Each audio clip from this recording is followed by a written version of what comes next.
welcome to Files TV. We are back again with the latest gossip nyaya dziri kupisa dziri kutenderera pa social media. Pane video raCounfuzed achita lula nemusikana weCape Town achiratidza zimuramba rake rinonzi remass distractions. Munongoziva mega taiti levels ndiyane hombe, asi mushure mekunge taona yaCounfuzed tiri kudedzera kuti aiwa yaCounfuzed ndio iri pamberi kudarika ya levels. Saka baba harara pavaiti ane hombe pamwe vaireva ya level yaCounfuzed because malembe yanga iri zimhombe zimuramba rakadai. Saka video riri kutenderera pa social media, asi isusu hatina kukwanisa kuti tirunze pa YouTube because tinetichika ma copyright kana kuti yobiswa because hazvibvumidzwe guys. Asi vanhu vazotaurawo zvinhu zvakawanda zvakasiyana siyana. Aripo mumwe munhu adedzera kuti ko chii chiri kumboitika pamaZimbabwean artist edu. Pekutanga pakatanga levels, zvikabva levels kukauya maititi, kukabva maititi kwaCounfuzed. Chii chiri kumboitika?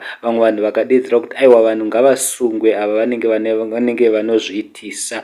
Vamwe vanhu vakadedzera kuti havadzidzi vanhu ava, kana muri rudo siyai izvo zvekutorana nemapictures nemavideos because pane mapictures futi plus futi pane mapictures guys. Imwe nyaya vanhu vanga vachidedzera kuti aiwa vana Qounfuzed tinovaziva ndeuya anonzi Ndururu ane shamwari yaPlatinum Prince. Munoziva mega Platinum Prince akasungwa kuSouth Africa achizamba kuba diesel pane imwe kuti vana vangavarowe. Aripo munhu adedzera kuti vana magona kunge achida kubura chimwe chingoma chitsva. Handizivi guys kuti munoti kudi, asi nyaya iripo ndeyekuti riripo video asi pari kubudikira Qounfuzed achirembedza zimuramba rake achitoita lula nemusikana weCape Town, asi vanhu vari kuramba nemavideo acho. Handizivi kuti guys kana muinawo please tingotiudzai pa comment section kuti munoti kudii because isu tariona zimuramba rakareba kudai richiita kunonzi kutambiswa ende Qounfuzed anenge anotogona basa racho kudarika zvalevels. Handizivi kuti munoti kudii guys, asi